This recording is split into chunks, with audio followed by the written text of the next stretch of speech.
اعوذ باللہ من الشیطان الرجیم بسم اللہ الرحمن الرحیم الحمد للہ رب العالمین والصلاة والسلام علی رسولہ الامین وعلی آلہ واصحابہ اجمعین الی یوم الدین۔ آج پیارے نبی صلی اللہ علیہ وسلم کے اپنے وطن کو، جس سے آپ کو بے انتہا محبت تھی، چھوڑ کر جانے کا ذکر آپ سے کیا جائے گا۔ اس سے پہلے یہ بات بتا دینی ضروری ہے کہ اللہ تعالیٰ نے اپنے تمام نبیوں کو مختلف قسم کی آزمائشوں سے گزارا ہے۔ ان میں کچھ آزمائشیں ایسی ہیں جو خود خاص اللہ تعالیٰ کی طرف سے آئی ہیں، اور کچھ ایسی ہیں جو ان قوموں کی طرف سے آئی ہیں جن قوموں کو آپ نے خطاب کیا ہے، جن کی طرف آپ کو نبی بنا کر بھیجا گیا ہے، ان کی مخالفتوں کی وجہ سے۔ محمد رسول اللہ صلی اللہ علیہ وسلم کو پہلی چیز تو یہ کہ یتیمی کے تجربے سے گزارا گیا، لیکن اس کے ہی ساتھ ساتھ آپ کو ایسے شفیق دادا اور شفیق چچا دلوائے کہ آپ کو یہ احساس نہیں ہونے دیا کہ آپ کے باپ نہیں ہے یا آپ کی ماں کا انتقال ہو چکا ہے۔ پوری شفقت اور محبت سے آپ کی ان دو حضرات نے دلجوئی کی۔ جب کچھ بڑے ہوئے تو حضرت ابو طالب جو آپ کے چچا تھے، انہوں نے آپ کو تجارتی سفر کرانا شروع کر دیے تاکہ آپ کو یہ تجربات ہوں اور کچھ ان کا اپنا ذریعہ آمدنی ہو۔ اور جب آپ کافی سن رشد کو پہنچ گئے،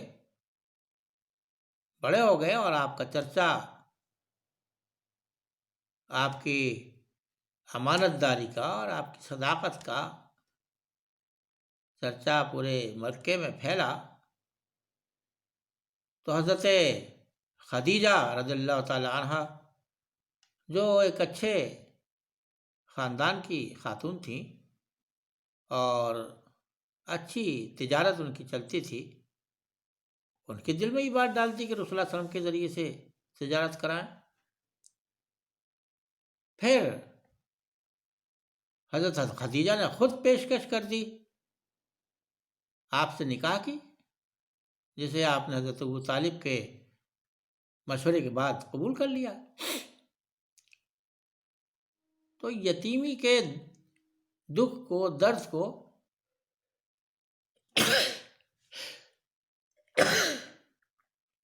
الحمدللہ کم کرنے کے لیے اللہ تعالیٰ نے ایسے مواقع بھی فراہم کیے، اللہ تعالیٰ نے، کہ آپ کسی حد تک خوش رہیں، اور مال و دولت بھی اللہ تعالیٰ نے دلوایا۔ یہ جو سورہ والضحیٰ میں کہا گیا وَوَجَدَكَ عَائِلًا فَأَغْنَىٰ، ہم نے تم کو کم مایا پایا تو ہم نے تمہیں غنی کر دیا، وہ انہی چیزوں کی طرف اشارہ ہے۔ غرض یہ کہ اللہ تعالیٰ اپنے نبیوں کی جہاں آزمائش کرتا ہے، خود اپنی طرف سے بھی کچھ احوال پیدا کر کے، اور یہ تو اس کا اصول بھی ہے کہ جس قوم میں نبی اپنی بات پہنچاتا ہے وہ قوم مخالفت کرتی ہے، اس کی وجہ سے تکلیفیں نبی کو پہنچتی ہیں۔ اب ان لوگوں کی طرف سے تکلیفیں جو پہنچیں ان کا تذکرہ ہم برابر کرتے چلے آ رہے ہیں۔ آج جس چیز کا ذکر ہے وہ یہ ہے کہ ان پریشانیوں اور مشکلوں اور تنگیوں کے ہوتے ہوئے رسول اللہ علیہ وسلم کو یہ احساس ہونے لگا کہ شاید اب یہاں کام دین کا نہ ہو سکے، جتنا ہونا تھا ہو چکا۔ ادھر یثرب کے لوگوں نے آپ سے آ کر کے بیعت کی، تقریباً 75 لوگ اس بات پر آمادہ ہوئے کہ ہم آپ کی پوری پوری حفاظت کریں گے اور دین اسلام جس کو ہم قبول کر رہے ہیں اس کی ترقی کے لیے پوری پوری جدوجہد کریں گے۔ ان سے آپ نے وعدہ لیا، انہوں نے آپ سے وعدہ کیا، جس کو بیعت عقبہ کے نام سے جانا جاتا ہے۔ بیعت کہتے ہیں عہد و پیمان کرنے کو، مضبوط قسم کا عہد و پیمان اگر کیا جائے کسی موقع پہ تو اس کے لیے بیعت کہا جاتا ہے، اور اس میں ہاتھ بھی ملاتے ہیں لوگ ایک دوسرے سے۔ تو غرض یہ کہ رسول اللہ صلی اللہ علیہ وسلم کے ہاتھ پر بیعت کی ان لوگوں نے، یثرب کے لوگوں نے، تو آپ نے فرمایا اور یہ دعوت دی کہ آپ یثرب آئیے، وہاں سے دین کی محنت ہوگی۔ تو بہرحال یہ کہ آپ نے بیعت کی ان سے اور کہا کہ اللہ تعالیٰ کی طرف سے جب حکم ہوگا تبھی میں ادھر کا سفر کر پاؤں گا۔ نبیوں کے معاملے اسی طرح کے ہوتے ہیں کہ ان کو اگر اشارہ مل بھی جائے اوپر سے مبہم سا، ڈھکا چھپا، جس سے آپ کو اندازہ ہو جائے نبی کو کہ اب شاید میرے جانے کا وقت ہو گیا ہے، نکلنا ہے مجھے اب یہاں سے، یا کوئی فلاں کام کرنا ہے، تو وہ کھلے ہوئے حکم کا انتظار کرتا ہے پہلے۔ جب تک اللہ تعالیٰ کی طرف سے حکم نہیں آ جاتا وہ آگے نہیں بڑھتا۔ یہی جناب رسول اللہ صلی اللہ علیہ وسلم نے بھی کیا اور اس واضح حکم کا انتظار کیا۔ آثار سے جو بات ظاہر ہو رہی تھی اس کی تیاری بھی آپ نے کی۔ حضرت ابوبکر صدیق جو آپ کے قریب ترین دوست تھے، ساتھی تھے، اور امت مسلمہ میں بہترین شخصیت تھے، آپ سے انہوں نے جا کے رسول اللہ صلی اللہ علیہ وسلم نے جا کے کہا کہ بھئی اب وہ وقت جو یثرب جانے کا ہے وہ قریب آ رہا ہے، تو تیاری اس کی شروع کر دیجیے۔ تو حضرت ابوبکر صدیق نے 3 اونٹنیاں اس کے لیے تیار کی، ایک اپنے لیے، ایک رسول اللہ صلی اللہ علیہ وسلم کے لیے، اور اپنے ایک غلام عامر بن فہیرہ کے لیے۔ یہ غلام تو کہنے کی بات ہے، تھے غلام ان کے، لیکن انہوں نے ان کو آزاد کر دیا تھا، تو وہ آزاد تھے۔ لیکن عام طور پہ اسی طرح سے کہا جاتا ہے کہ آزاد کردہ غلام ان کے تھے۔ تو وہ 3 اونٹنیاں ان کے لیے تیار کیں اور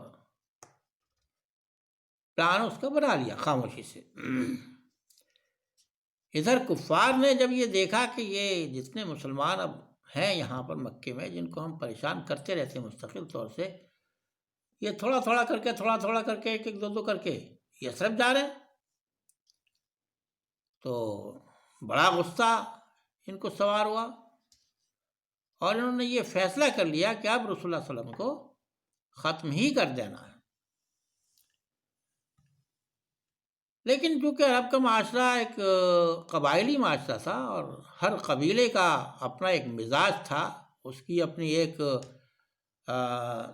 اپنی عزت محسوس کرتا تھا، اس کے اندر ایک احساس تھا کہ ہم کچھ ہیں، تو اگر قبیلے کے کسی ایک شخص کو کوئی شخص نقصان پہنچا دے دوسرے قبیلے کا، تو اس قبیلے کے لوگ اس کے پیچھے پڑ جاتے تھے۔ یہ بہت بڑی الجھن تھی ان کے لیے کہ کون شخص رسول اللہ صلی اللہ علیہ وسلم کو قتل کرے۔ جو شخص بھی قتل کرے گا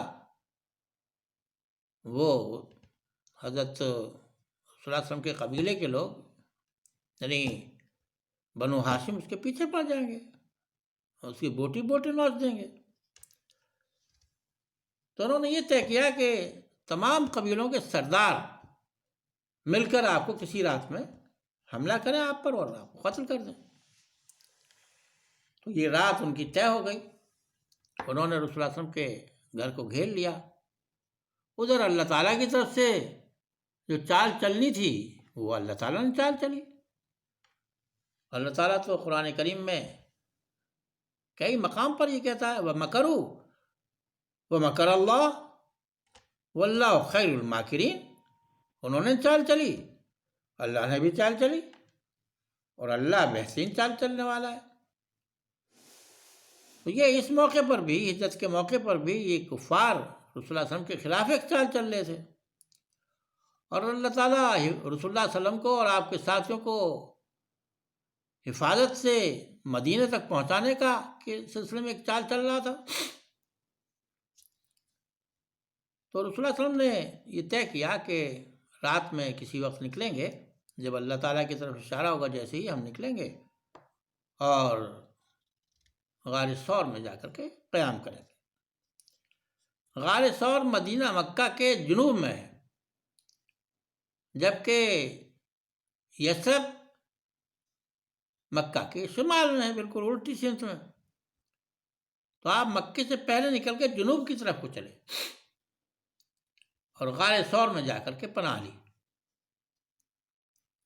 وہاں آرام فرمایا 3 دن اور 3 رات۔ اور یہ طے ہوا کہ حضرت فہیرہ جو بکری وغیرہ چرایا کرتے تھے، وہ بکریاں شام کے وقت میں ادھر لے جایا کریں گے، اور دودھ دوہ کر کے ان کا وہاں پہنچا دیا کریں گے، ان کے کھانے پینے کا اور بھوک کا انتظام، پانی بھی پہنچا دیا کریں گے اسی طریقے سے۔ اور حضرت اسماء جو رسول اللہ علیہ وسلم کی بڑی بیٹی تھی، ان کو حضرت ابوبکر صدیق نے تیار کیا کہ شام کے وقت میں تم ادھر سے نکل جایا کرنا، جب اندھیرا سا ہو جائے تو وہاں کھانا پہنچایا کرنا۔ تو تقریباً 17-18 سال کی تھیں اس وقت، لیکن اس زمانے میں جب کہ چاروں طرف دشمن پھیلے ہوئے ہوں، ایک خاتون کا اس طرح سے رات میں سفر کرنا اور جانا اتنی دور تک، 3 میل کے قریب تھا وہ مکے سے، اتنی دور تک جانا بڑی ہمت کا کام ہے۔ اللہ تعالیٰ نے حضرت اسماء کو بھی ہمت دی، اور وہ 3 شام تک 3 رات تک کھانا وہاں پہنچاتی رہی۔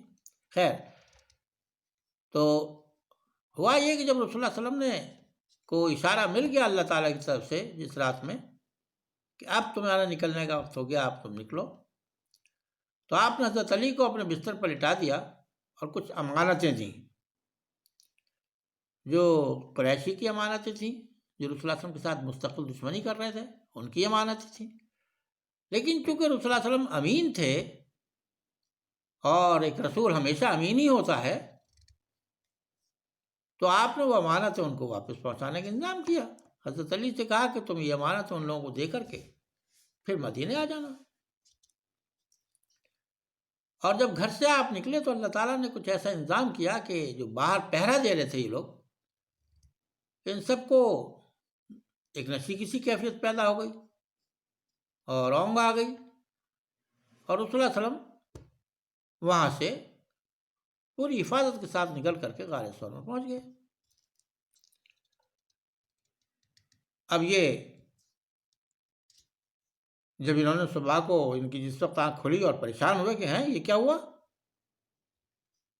تو گھر میں داخل ہوئے اور جا کے چادر گھسیٹ کے کھولا، حضرت علی سو رہے تھے، وہاں دیکھا کہ حضرت علی ہے یہاں، تو سمجھ گئے، بہت خجالت بھی ان کو ہوئی حضرت علی کے سامنے، شرمندگی کا احساس بھی ہوا، بال سمجھ گئے کہ اب نکل گئے، وہ بچ گئے۔ اور پھر یہ اعلان کیا کہ جو شخص بھی ان کو پکڑ کر کے لائے گا اسے 100 اونٹوں کا انعام دیا جائے گا۔ خیر، تو مکے کے جتنے لوگ تھے آپ کی تلاش میں لگ گئے، اور جو شخص بھی تلاش کر رہا تھا وہ مدینے کی طرف ہی کے راستوں کو ڈھونڈ رہا تھا، یعنی شمال کی طرف، جنوب کی طرف اس کو توجہ ہی نہیں ہوتی تھی کسی کو۔ یہ سوچ بھی نہیں سکتے تھے لوگ کہ بھیا اس وقت یہاں ادھر کیا آئیں گے، وہ تو ادھر ہی جائیں گے مدینے کی طرف۔ تو مدینے کا راستہ پورا کھنگال ڈالا، لیکن آپ تو ٹھہر گئے تھے، آپ کو یہ احساس تھا، اللہ تعالیٰ نے یہ احساس دلا دیا تھا کہ اگر میں فوراً تیز نکلوں گا تو میں پکڑا جاؤں گا، پہلے ٹھہر جاؤں گا۔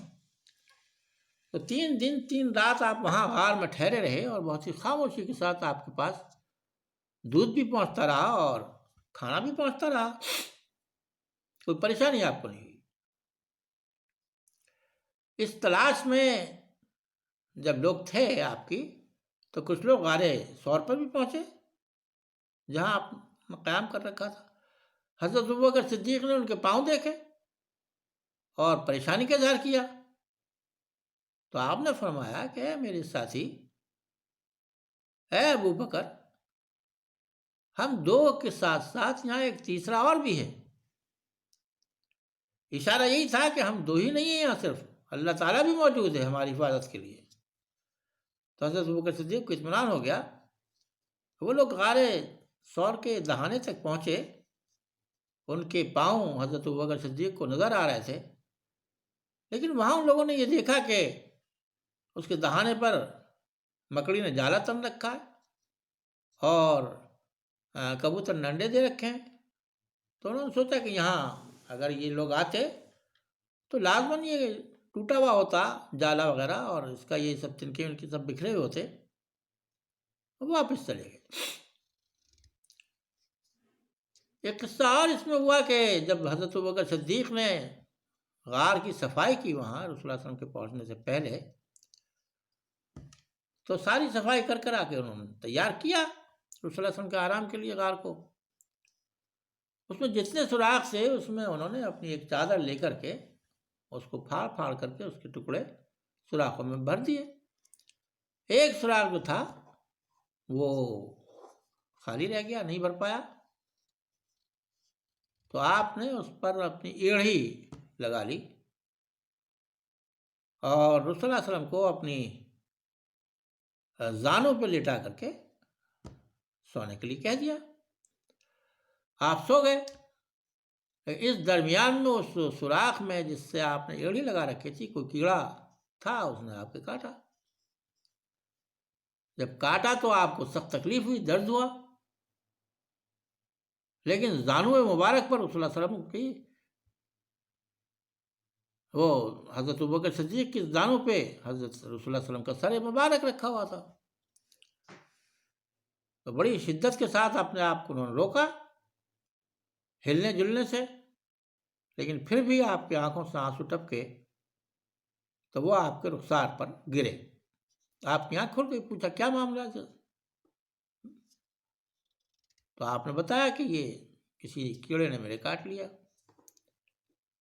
آپ نے لعاب دہن لگایا ان کی ایڑھی پر اور اس سے وہ درد موقوف ہو گیا۔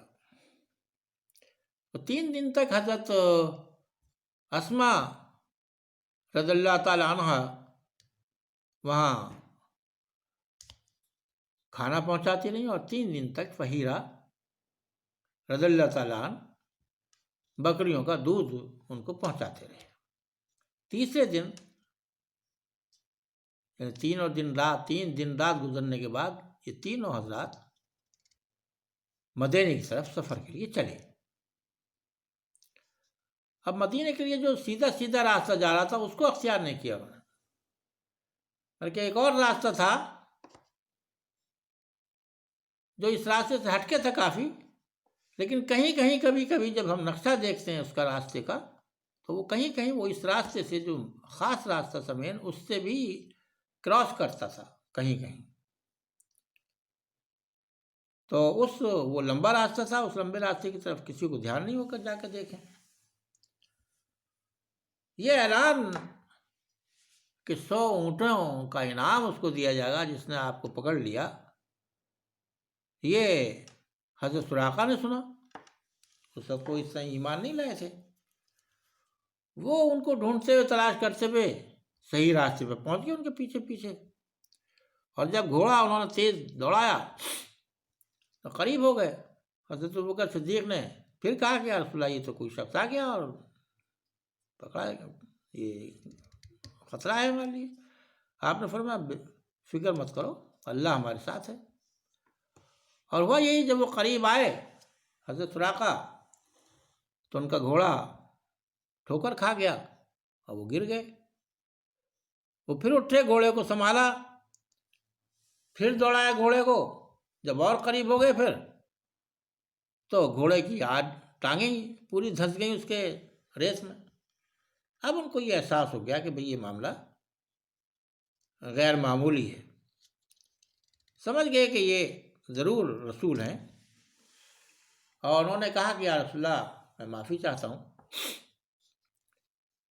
اور رسول اللہ صلی اللہ علیہ وسلم نے دین پیش کیا آپ کے اوپر، آپ نے دین قبول کر لیا، اور پھر اس کے بعد رسول اللہ صلی اللہ علیہ وسلم نے ان کو ایک خوشخبری دی،